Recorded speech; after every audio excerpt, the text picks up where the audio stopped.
आज राजनीति के रसायन शास्त्री जिन्होंने इस देश को राजनीति समझाया, सिखाया और मान्यवर कांशीराम साहब का परिनिर्वाण दिवस था, जिन्होंने 412 सीट जीतकर सत्ता में आए राजीव गांधी को अगली बार चुनाव हरा दिया था।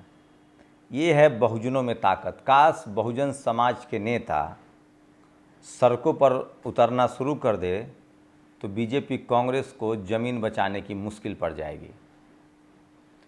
आज यूपी में भयानक खबर, यूपी के एक विधायक को सरेआम पीट दिया गया। क्या विधायक को इसलिए पीट दिया गया क्योंकि वो बहुजन थे? बीजेपी के विधायक की पिटाई हो गई, ये भी बड़ी खबर है। हरियाणा चुनाव ने कांग्रेस को अंदर तक झकझोर दिया है।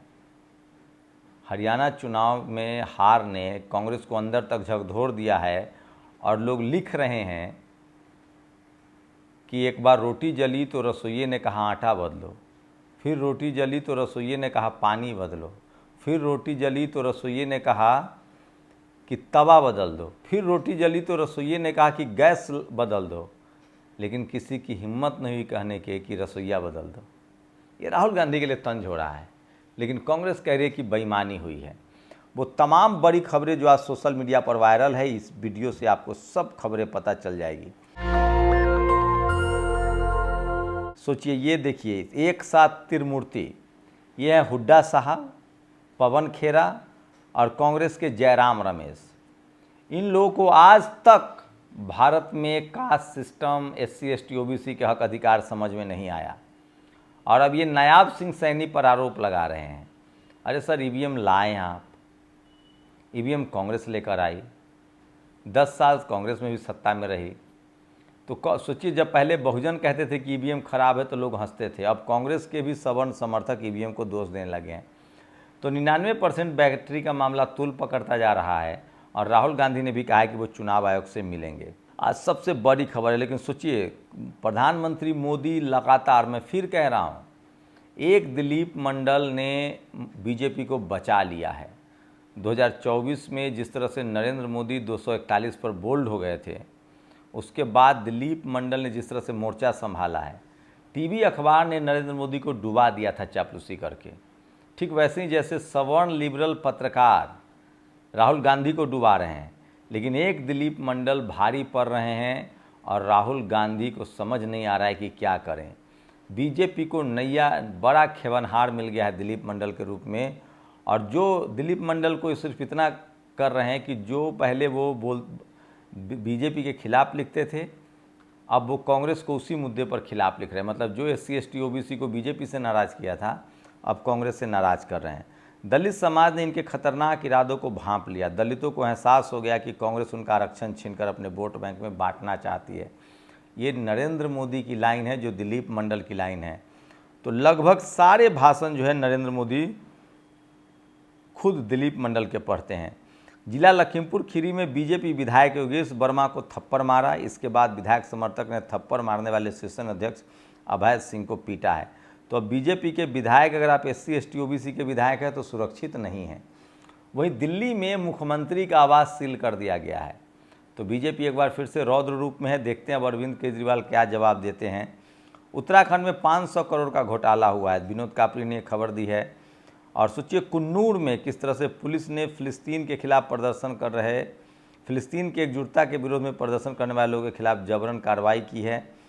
ये सबसे बड़ी खबर है। और सबसे ज़्यादा EVM पर आज लोग, EVM अभी भी मुद्दा बना हुआ है, लेकिन आज सबसे ज़्यादा मैं कुछ पोस्ट पढ़ के दिखाऊंगा। मान्यवर कांशीराम साहब को पूरा बहुजन समाज कृतज्ञता जता रहा है, उनको नमन कर रहा है परिनिर्वाण दिवस पर। BSP सुप्रीमो मायावती जी ने दिल्ली में उनको नमन किया, दिल्ली में पुष्पांजलि अर्पित की। सोशल मीडिया उनको लगातार नमन कर रहा है, याद कर रहा है। और मैं इसलिए कहता हूं कि सोशल मीडिया ही सच्चा मीडिया है, सोशल मीडिया ही बहुजन मीडिया है। तो वो आज मैं पूरा, कल रामविलास पासवान जी का परिनिर्वाण था 8 अक्टूबर को, आज 9 अक्टूबर है। आज मान्यवर साहब का परिनिर्वाण था, दोनों बहुजन नेताओं का। वंचितों, उपेक्षितों, दलितों, आदिवासियों, पिछड़ों, अल्पसंख्यकों के मसीहा एवं सामाजिक परिवर्तन आंदोलन के महानायक मान्यवर कांशीराम जी के परिनिर्वाण दिवस पर श्रद्धा सुमन अर्पित करते हुए, ये स्वामी प्रसाद मौर्य ने लिखा है, जो सोशल मीडिया पर हैं। बामन मिश्रा बामसेफ के संस्थापक सदस्य बहुजन नायक मान्यवर कांशीराम साहब जी के 18वें स्मृति दिवस पर विनम्र श्रद्धांजलि।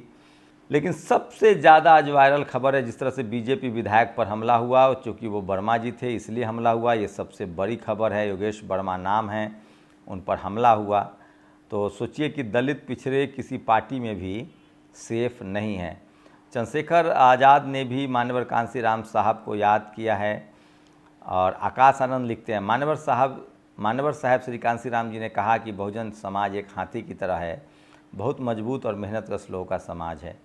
साथियों, मेहनत करने वाले कभी रुकते नहीं हैं और मजबूत इरादे वाले कभी झुकते नहीं हैं।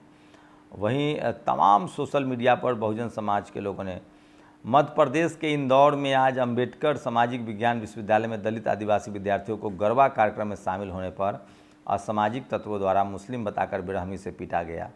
चंद्रशेखर आज़ाद ने ट्वीट किया है, उत्तर प्रदेश के जनपद ललितपुर के मरावर थाना क्षेत्र में हंसरी में इसी साल 14 अप्रैल पर परम पूज्य बाबा साहब की जयंती निकाली गई शोभा यात्रा पर दलित समाज पर हमला हुआ था।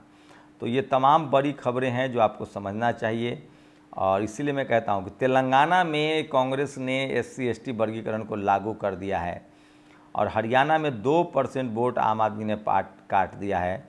तो पता नहीं उसको लोग कहेंगे कि नहीं कि ये पार्टी जो है वोट कटवा है। और अखिलेश यादव के बाद अब तेजस्वी यादव को मीडिया बदनाम कर रही है, टोटी चोर कह रही है, लेकिन हमें क्या है, तेजस्वी यादव को भी इंटरव्यू देना है आज तक को, जो उनको टोटी चोर कह रहा है, और उनके भाई को शुभांकर मिश्रा को देना है जो उनको सरेआम बेइज्जत करता है।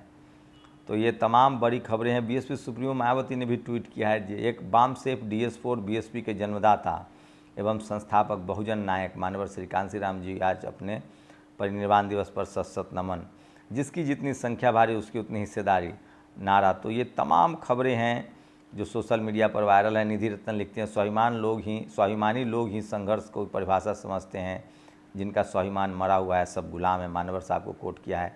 अशोक सिद्धार्थ, फुले साहब अम्बेडकर के 108 वर्ष लंबे संघर्ष को बुलंदी तक पहुंचाने वाले 21वीं सदी के महानायक। तो आज पूरा सोशल मीडिया जो है वो मान्यवर साहब की तस्वीरों से भरा पड़ा है। और सोचिए, एक दिलीप मंडल ने हरियाणा में बीजेपी को जिता दिया। दलितों के बीच भूपिंदर सिंह हुड्डा की इमेज खलनायक की है। मिर्चकांड हो और गुहाना लोग भूले नहीं। भूपिंदर सिंह हुड्डा के शासनकाल में दलितों पर अत्याचार चरम पर था। भूपिंदर सिंह हुड्डा ना न्याय दिला पाए ना भरोसा दिला पाए। राहुल गांधी और कांग्रेस ने दलित विरोधी नेता को हरियाणा का CM कैंडिडेट बनने के लिए छोड़ दिया था। और ये वो तस्वीर है शरद यादव, लालू यादव, रामविलास पासवान जी, मुलायम सिंह यादव। एक ज़माने में इस सोशल जस्टिस के सिपाही से लोग डरते थे। और मान्यवर साहब की एक दुर्लभ तस्वीर है, जब वो बामसेफ चलाते थे नॉर्थ ईस्ट में, तो पूरे देश में उन्होंने दौरा किया। और RSS से ज़्यादा संघी कांग्रेस में अनिल यादव ने ट्वीट किया है। और कल से संजना जाटव जो कांग्रेस की दलित सांसद है, उन पर एक बीजेपी का विधायक बदसलूकी करता है, लेकिन कांग्रेस के नेताओं को इसके लिए फुर्सत भी नहीं है। और वंचित बहुजन अघाड़ी जो महाराष्ट्र में प्रकाश अम्बेडकर की पार्टी है, क्या आपको पता है कि हरियाणा में कांग्रेस के हारने की असली वजह क्या है? दलित बेटी का अपमान, कुमारी शैलजा का अपमान। हरियाणा के दलितों ने देखा कि जातिवादी कांग्रेस ने उन्हें कैसे अपमानित किया है। तो ये तमाम बड़ी खबरें हैं। और मान्यवर कांशीराम साहब को आज पूरा देश, पूरी दुनिया में उनके जानने वाले उनको नमन कर रहे हैं। मैं इसीलिए कह रहा हूँ, सोशल मीडिया ही सच्चा मीडिया है, सोशल मीडिया ही बहुजन मीडिया है। तो सोचिए कि अगर सोशल मीडिया न होता तो हमारे तमाम बहुजन नायकों को लोग याद तक नहीं करते।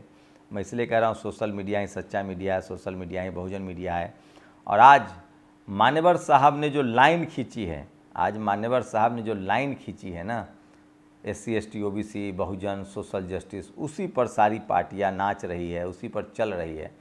और दिलीप मंडल ने अकेले सोशल जस्टिस के मुद्दे को उठाकर हरियाणा में कांग्रेस को हरा दिया। पहले दिलीप मंडल बीजेपी के खिलाफ बोलते थे 10 साल के कार्यकाल पर, अब उनको काम दे दिया गया कि कांग्रेस के 60 साल के पाप को उधेड़ के रख दीजिए। जो SC/ST OBC के लोग बीजेपी से नाराज़ थे, वो अब कांग्रेस से ही नाराज़ हो रहे हैं। इसका मतलब है कि अभी भी दिलीप मंडल काम दरअसल बहुजन दलों का ही कर रहे हैं। आप लोग की क्या राय, अपनी राय जरूर दीजिए। शुक्रिया। नेशनल दस्तक की आपसे गुजारिश है कि अगर इसको बचाना चाहते हैं तो नेशनल दस्तक को सब्सक्राइब करने के लिए रेड कलर के सब्सक्राइब बटन को दबाएं, फिर बेल आइकन की घंटी दबाएं, नेशनल दस्तक को बचाने के लिए बहुत जरूरी है कि हर खबर को शेयर करें, लाइक करें, कमेंट जरूर करें।